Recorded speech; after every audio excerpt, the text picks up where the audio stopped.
오늘은 여러분과 함께 교회에 대해서 좀 같이 함께 묵상을 해보려고 합니다. 교회에 대한 설교를 우리가 많이 들었고 또 성경 공부를 통해서 또 많이 잘 알고 있습니다. 너무 잘 알고 있어요. 그런데 어쩌면 우리가 잘 알고 있다는 그것에 혹시 우리 함정이 있겠다 하는 생각을 해봅니다. 무슨 말씀인가 하면 너무 잘 알고 있기 때문에 교회에 대한 어떤 이 본질을 잃어버리고 신앙생활을 할 수 있다 하는 그 높아심 때문에 오늘은 다시 한번 우리 교회를 다시 한번 새롭게 안 알고 있는 거지만 정리하고 또 새로운 마음을 가진다는 의미에서 이 교회에 대해서 한번 생각을 해보려고 합니다. 오늘 본문 말씀은 에베소서 1장 22절과 23절의 말씀입니다. 에베소서 1장 22절과 23절의 말씀인데요. 제가 22절부터 23절까지 읽어보겠습니다. 좀 천천히 읽을게요. 또 만물을 그의 발 아래에 복종하게 하시고 그를 만물 위에 교회의 머리로 삼으셨느니라. 교회는 그의 몸이니 만물 안에서 만물을 충만하게 하신 이의 충만함이니라입니다. 오늘 이 22절, 23절의 말씀을 곰곰이 묵상하면 첫 번째로 어떤 생각이 드는가 하면 교회의 위치는 어디에 있는가 하는 것이 굉장히 궁금해요. 왜냐하면 성경은 교회를 지금 만물 위에 있는 교회, 분명히 만물보다 위에 있다라고 지금 그렇게 기록을 하고 있습니다. 그런가 하면은 그 다음 문장에서 보면은 만물도 안에 있다 이렇게 좀 말씀하고 있거든요. 그래서 이 교회의 위치가 어디에 있는지 참 생각을 다시 한번 우리로 하여금 해보게 한다는 생각이 듭니다. 물론 우리는 이 교회가 주님의 몸이라는 걸 잘 알고 있기 때문에 주님은 만물 위에 분명히 계시기도 하시고 만물 안에 계실 수도 있겠다 하는 생각을 우리는 충분히 다 이해를 하고 알고 있습니다. 근데 제가 특별히 여러분에게 그렇게 말씀을 드리는 이유는 우리는 지상교회 하면은 이 건물을 자꾸 생각한다는 거죠. 이 건물은 정체되어 있는 곳입니다. 건물은요. 정체되어 있는 곳이에요. 그걸 자꾸 그 생각을 우리가 교회가 건물이다라고 생각은 하지는 않지만 우리가 마음속에 교회 하면 그냥 건물, 장소 이런 것만 떠오르지 그 속에 있는 엄청난 보배로운 것들은 잘 생각을 하지 못하더라 이 말씀입니다. 예를 들면은 평화장로교회가 어디 있습니까? 어디입니까? 평화장로교회는 저기 그냥 어딘 장소에 어디에 있다, 어떻게 생겼다 이렇게만 이야기하는 경우가 많다는 거죠. 그걸 부인하기는 어렵습니다. 물론 그렇다고 저와 여러분이 교회를 장소라고 생각은 하지는 않겠지만 제가 지금 말씀드리는 포인트는 교회 하면은 정말 위대하고 놀라운 곳이다라는 것이 우리 생각 속에 있어야 된다는 거죠. 오늘도 그 말씀을 우리에게 하고 있지 않습니까? 만물 위에 계시고 만물 안에서 만물을 충만하게 하는 그 충만한 힘이 교회라는 거예요. 그 생각을 하면 교회는 위대하고 놀라운 곳이거든요. 그 위대하고 놀라운 곳인데 우리는 어떤 장소적인 개념에 꽉 갇혀 있어서 그 위대하고 놀라운 교회의 놀라운 은혜를 우리가 잘 누리지를 못한다 하는 말씀 때문에 오늘 사실은 새롭게 한 번 더 우리가 생각을 해보고 싶다 하는 말씀을 여러분에게 드리는 겁니다. 오늘 23절에 보시면 만물 안에서 만물을 충만하게 하시는 이의 충만함이라 이 말씀을 가만히 한번 생각해 보세요. 이 말씀을 묵상해 볼 때 교회의 건물이나 장소적인 그 뉘앙스를 느낄 수 있겠습니까? 전혀 그런 뉘앙스는 우리에게 주고 있지 않습니다. 오히려 교회는 아주 역동성이 넘치는 충만한 생명체로 우리에게 설명을 하고 있다는 거죠. 얼마나 놀랍습니까, 여러분? 교회라는 것이. 교회는 만물을 충만하게 하시는 그 충만함이 존재라는 것 아닙니까? 그러니까 교회는 절대로 정체되어 있는 교회가 아니에요. 정체되어 있는 존재가 아니고 바다에 가면 파도가 그냥 큰 파도가 오기도 하고 작은 파도가 오기도 하잖아요. 그처럼 교회는 뭔가 모르게 역동적인 곳이 바로 교회다 하는 것입니다. 그게 교회예요.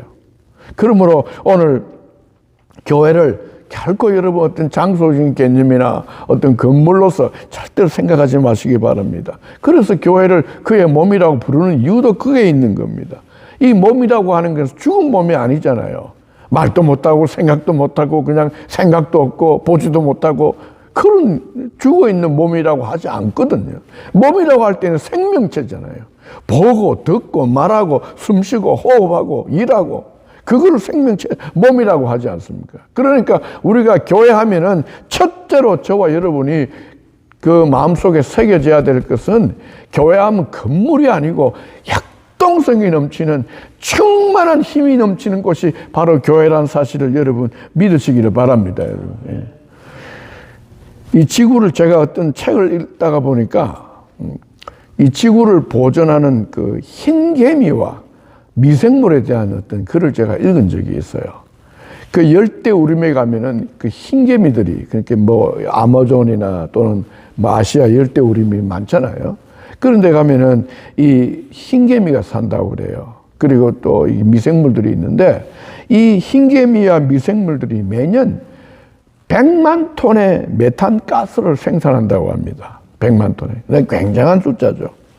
근데 이 메탄가스가 우리는 별로 좋은 건 아닙니다. 좋은 건 아닌데 이 지구 대기권에서 이 메탄가스가 무슨 역할을 하는가 하면 산소가, 이 지구가 어느 정도의 산소를 유지할 수 있도록 그 적당량을 유지할 수 있도록 그거를 이 조절해 주는 게 이 메탄가스라는 거예요. 그 메탄가스라는 거예요. 그래서 만약에 흰 개미와 이 미생물이 존재하지 않는다고 하면은 이 열대 우림에서 엄청나게 나오는 이 산소량이 너무 많아가지고 오히려 지구가 불바다가 될 수 있다는 거야. 산소가 너무 많아가지고. 그래서 이 흰개미와 미생물 때문에 지금 적당량의 산소로 지금 지구가 보존되고 있다는 거예요. 그 사실을 저는 과학자는 아니지만 제가 깜짝 놀랐습니다. 근데 그 이야기를 듣고는 그 리포트를 제가 읽고는 어떤 생각이 드는가 하면 이게 우리 사람의 힘으로 살아가는 게 아니구나. 우리 사람의 어떤 지혜로 능력으로 살아가는 게 아니구나 하는 생각이 너무 드는 거예요. 그러면서 참 우리의 부족함을 제가 많이 보고서를 보면서 내가 느꼈는데요. 이 하나님께서 만드신 이 피조 세계의 어떤 피조물들이 우리가 볼 때는 시시하게 보이고 또 우리 사람을 해하는 어떤 동물을 죽이기도 하고 살리기도 하고 키우기도 하고 막 그렇게 하잖아요. 우리 인간이 마음대로 탁월한 인간이 말이죠. 이 피조 세계를 마음대로 자기가 좋아하는 대로 만들어 갑니다, 여러분. 근데 이런 이야기들을 읽어보면은 이 피조물들의 어떤 유기적인 관계를 통해서 이 지구가 조화를 이루고 균형을 이루어 가고 있다는 생각을 해보면은 정말 우리가 하나님 앞에 정말 감사해야 된다는 생각이 듭니다. 제가 오늘 이 말씀을, 이 예화를 여러분에게 드리는 이유는 우리 교회가 오늘 본문의 말씀을 보면 교회가 만물 안에서 만물을 충만하게 한다거든요.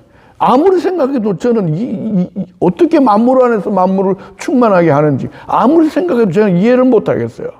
그런데 제가 방금 전에 여러분들에게 말씀드렸던 이 예화, 이 흰개미와 미생물들이 온 지구를 지금 보존하고 있다는 거 아닙니까?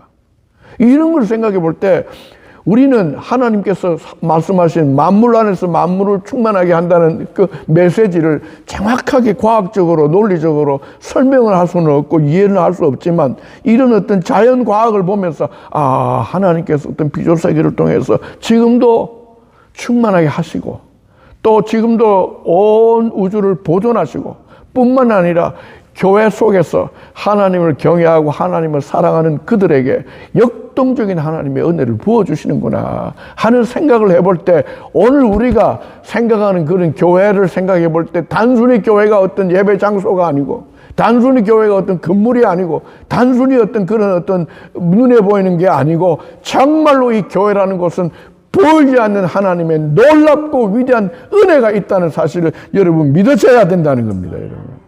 그 믿음을 가지고 오늘 예배를 드리는 거예요. 여러분 조금 더 설명드리면 로마서 8장 19절 이하에 보면 피조물에 대한 이야기가 등장하지 않습니까? 그 피조물도 탄식한대요. 탄식하고 있다고. 회복을 기다리고 있다는 거예요.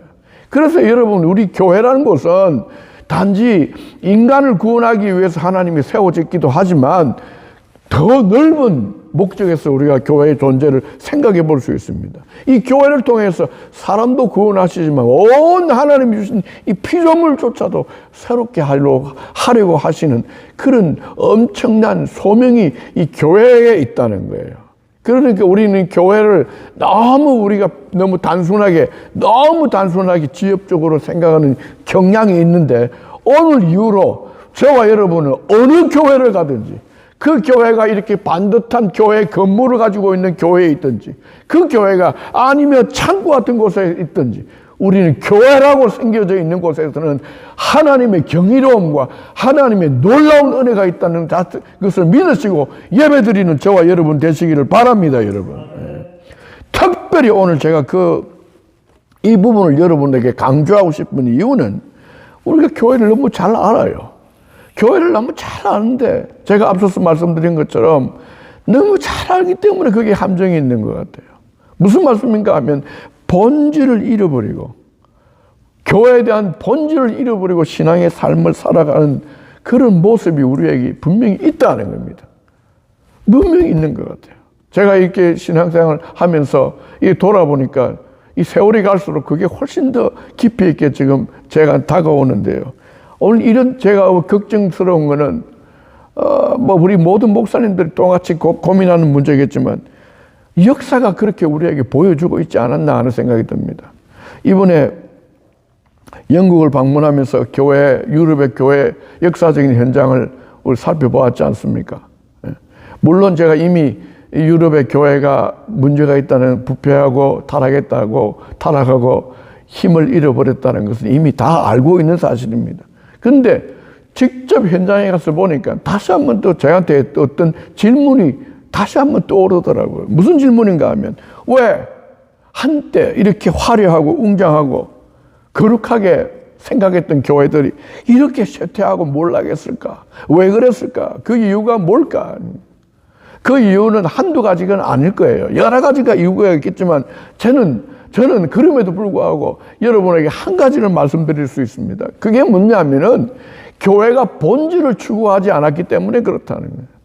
그래서 교회가 본질을 추구하지 않았기 때문에 만물 안에서 만물을 충만하게 하시는 그 충만한 하나님의 은혜를 우리 스스로가 다 잊어버리고 살아가기 때문에 교회는 점점 힘을 잃어갈 수밖에 없었다 하는 생각이 드는 거예요.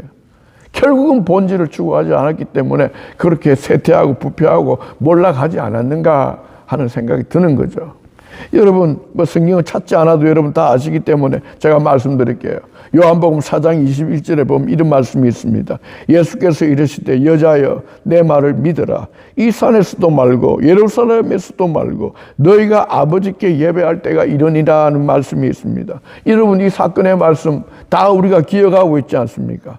사마리아 지역에서 그 우물가의 여인이 성경 남편 5명을 바꾼 여인, 그때 또 그 당시 살아가고 있는 그 남편 합하면 6번째 남편 아닙니까?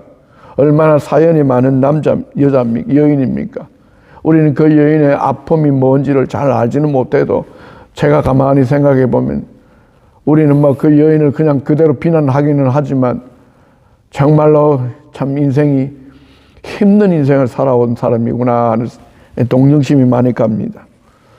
그 여인에 대하고 그 이야기에 대한 것은 여러분이 요한복음 4장을 좀 보시고 이해하시면 좋겠고, 제가 오늘 이 주제와 관련해서 말씀을 드리고 싶은 것은 사마리아 여인이 예수님과 대화하다가 예수님에 대한 어떤 예수님이 보통 분이 아니라는 거, 아주 위대한 선지자 같은 느낌을 받으면서 이 여인이 질문을 하게 됩니다.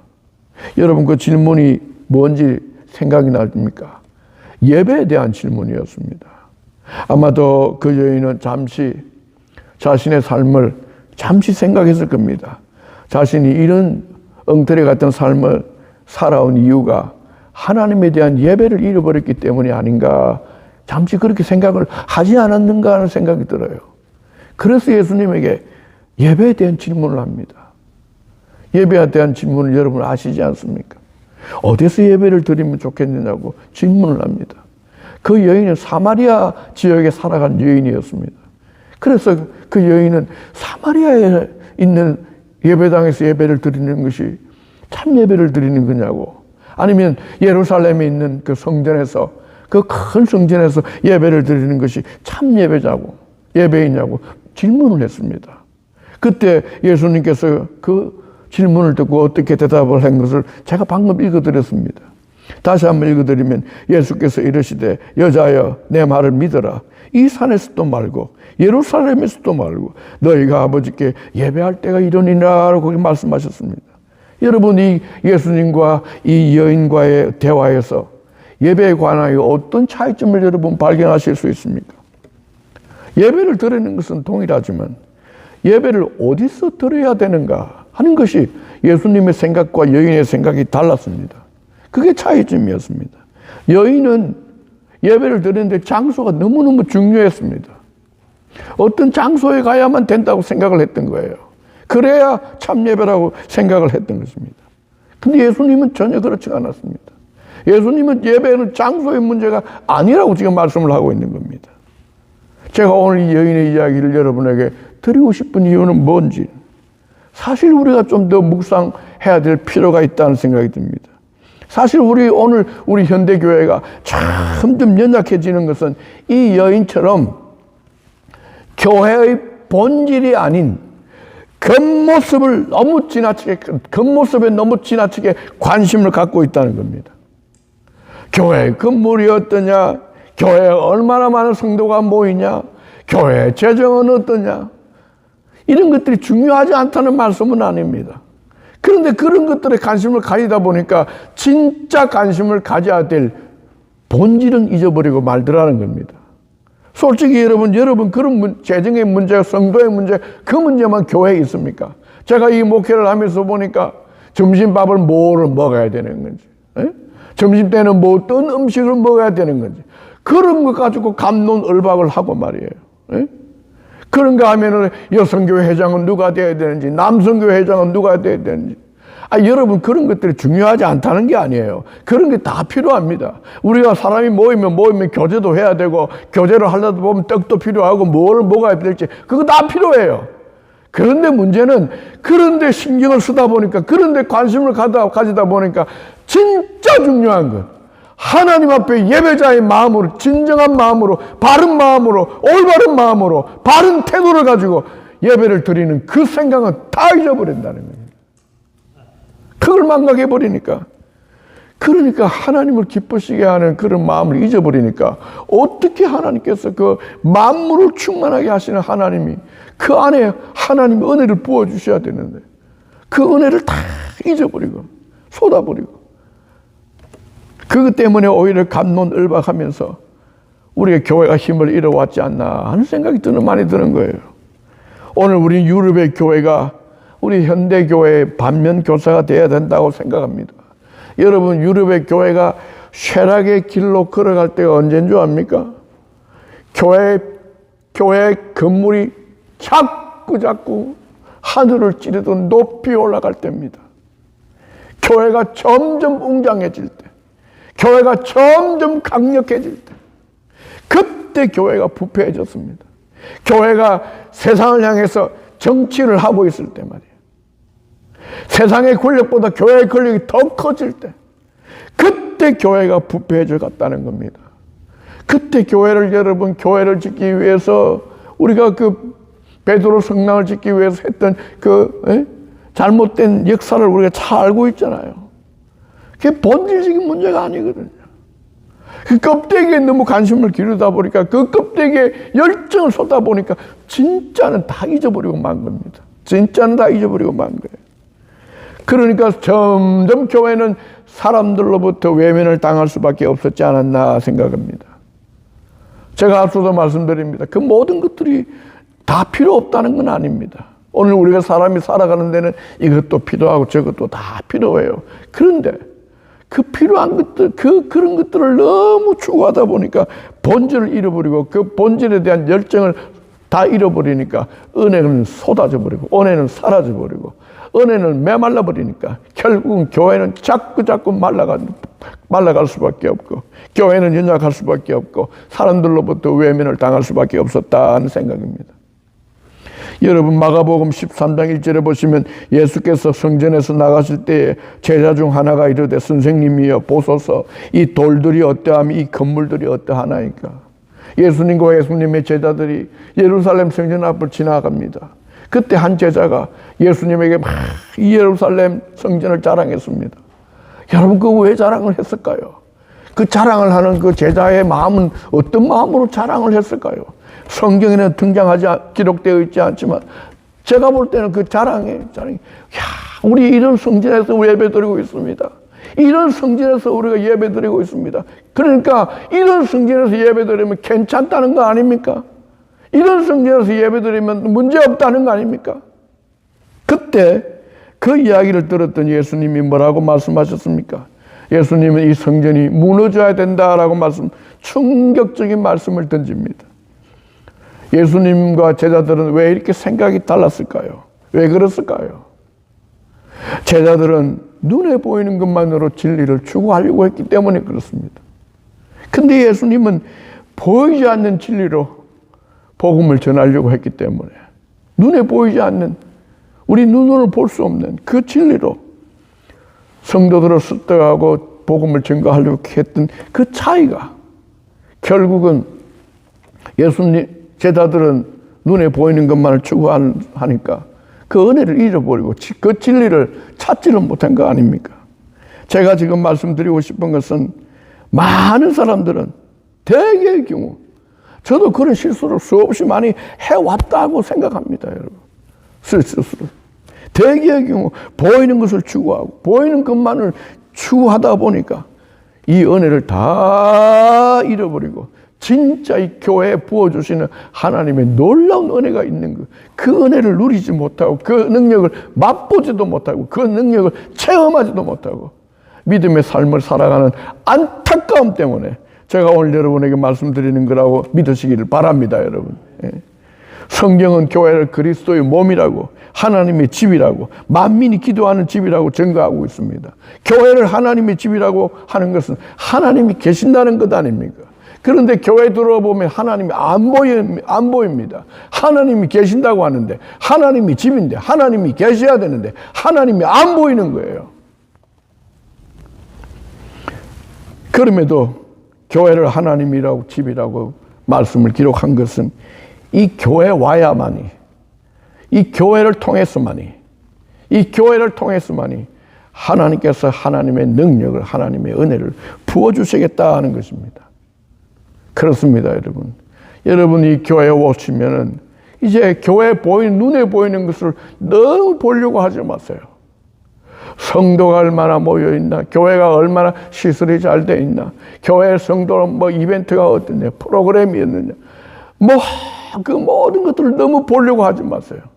그 모든 것을 보려고 하지 마시고, 결국은 보이지 않는 이 교회의 주인이신 하나님 아버지께서 만물을 충만하게 하시는 그 하나님 아버지의 능력이 있었음을 눈으로 보고 마음으로 믿고, 하나님 앞에 올바른 마음으로 올바른 태도로 예배를 드리는 저와 여러분 되시기를 바랍니다, 여러분. 교회는 그리스도의 몸이라고 했습니다. 절대로 교회는 없어지지 않을 겁니다. 절대로 사라지지 않을 겁니다. 왜냐하면 교회는 그분의 몸이라고 했어요. 그분의 몸을 자기 스스로 무너뜨리게 하지는 절대로 안 할 겁니다. 그렇게 우리 하나님은 어리석은 분이 아닙니다, 여러분. 저는 앞으로도 계속해서 하나님은 이 교회를 통해서 분명히 구원하실 거라 저는 믿어 의심치 않습니다, 여러분. 다만 앞으로 생길 교회의 모습은 지금의 우리가 생각하는 이런 모습은 아닐 수 있습니다. 예를 들면은 지금도 우리가 이 유튜브 방송으로 하는 것처럼 유튜브 교회, 유사한 유튜브 교회처럼 이런 유사한 교회들이 많이 생길 것입니다. 저는 유튜브 교회가 아니라고 할 수는 없다고 생각합니다. 그럼에도 불구하고 사실은 우리가 이런 건물이 있는 교회에서 예배를 드리는 것하고 그냥 집에서 유튜브로 방송해서 듣는 것하고는 예배드리는 자세와 태도가 저는 다를 것이라고 생각합니다. 그래서 이런 건물에서 예배를, 교회 예배당에서 예배를 드리는 것이 앞으로 미래의 교회의 모습인지는 제가 확인할 수가 없지만, 생각할 수가 없지만, 그런데 분명한 사실은 이렇게 하나님 앞에 찬송을 드리고 예배를 드리고 예물을 드리면서 드리는 예배가 분명히 하나님이 기뻐하시는 예배일 거라고 생각합니다. 우리가 이런 모든 예배 중에 여러 가지 예배의 형태가 있고 여러 가지 교회의 모습이 있지만, 그러나 중요한 것은 한 가지, 절대로 간과해서는 안 되는 거 한 가지 있습니다. 그게 뭐냐 하면은 오늘 그 사마리아 여인에 대한 대답입니다. 요한복음 4장 23절에 보시면, 아버지께 참되게 예배하는 자들은 영과 진리로 예배할 때가 오나니 곧 이때라. 아버지께서는 자기에게 이렇게 예배하는 자들을 찾으시느니라 그랬어요. 우물가의 여인과 대화했던 그 내용을 여러분 기억하시죠? 어디서 예배를 드려야 되면 좋겠습니까? 주님은 장소의 문제를 절대로 이야기하지 않았습니다. 그 대신 예배를 드리는 마음의 태도를 이야기하고 있는 거예요. 사랑하는 성도 여러분, 오늘 우리에게는 여러 모습의 어떤 교회가 분명히 있을 수 있습니다. 근데 어떤 교회의 모습이든지 제가 하나님 앞에 예배를 드린다라고 생각할 때는 여러분의 마음, 하나님을 향한 저와 여러분의 마음이 달라져야 된다라고 믿습니다. 오늘 저는 예배를 드리면서 품격이 있고 품위가 있고 멋있고 웅장한 그런 교회 예배를 드렸으면 좋겠다 하는 생각이 듭니다. 그렇지만 그보다 더 중요한 것은 자신의 마음을 담아서 자신의 마음이 하나님을 향하고 있어야 된다 하는 사실이에요. 오늘 이 우리 몸된 교회가, 우리 교회 지금 성도들, 저와 여러분이 정말 하나님을 향한 정성된 마음으로, 진실된 마음으로 예배를 드릴 수 있기를 주님의 이름으로 축원드립니다, 여러분. 어떤 상황이든지 그 모습을 하나님이 찾고 계신다 하는 생각이 들어요. 제가 이제 마지막으로 한 말씀 하고 마치도록 합니다. 여러분, 우리는 오늘 주일날을 하나님이 주시는 안식일 날이라 생각하고 예배를 드립니다. 그런데 여러분, 이 안식일의 의미를 우리가 다시 한번 생각해 보면은, 하나님께서 이 안식일을 주실 때 어떤 마음으로 주신지 한번 생각해 보세요.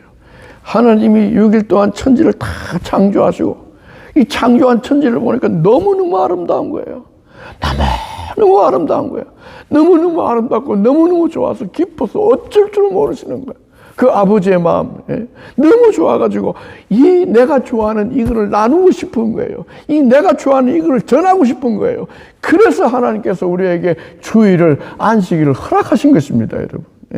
그래서 우리가 안식일에 예배를 드릴 때마다 그 아버지의 기쁨을 생각하면서 그 기쁜 마음으로 주님 앞에 들으시는 저와 여러분 되시기를 바랍니다, 여러분. 오늘 우리가 예배 드릴 때 많은 걱정을 안고 예배를 드리기도 합니다. 저도 사실은 그랬고요.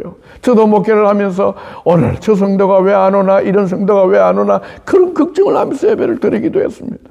그런데 제가 성경을 보면서, 성경을 묵상하면서, 야, 정말 우리가 그런 기쁨의 마음으로, 정말 그 아버지의 기쁨, 이 온 세상을 만드시고 이 온 세상을 우리에게, 사람에게 주고 싶어 하는 그 아름다운 것을 보고 기뻐하는 그 즐거움을 가지고 우리에게 복을 주시려고 하는데, 우리는 그런 기쁜 마음이 없는 거예요. 저와 여러분은 이제부터라도 주일날 어떤 일이 있어도, 야, 우리가 하나님 앞에서 하나님의 기쁜 마음을 우리가 생각하면서 예배를 드려야 되겠다 하는 그 마음으로 저와 여러분이 예배를 드릴 때 만물을 충만하게 하시는 아버지의 하나님의 은혜가 저와 여러분에게 충만하게 임할 줄 믿으시기를 바랍니다, 여러분. 이 몸된 교회가 그런 교회가 되기를 바랍니다, 여러분. 충분히 그런 교회가 될 수 있습니다. 우리 아버지 하나님께서 함께 하실 줄 믿습니다. 감사합니다.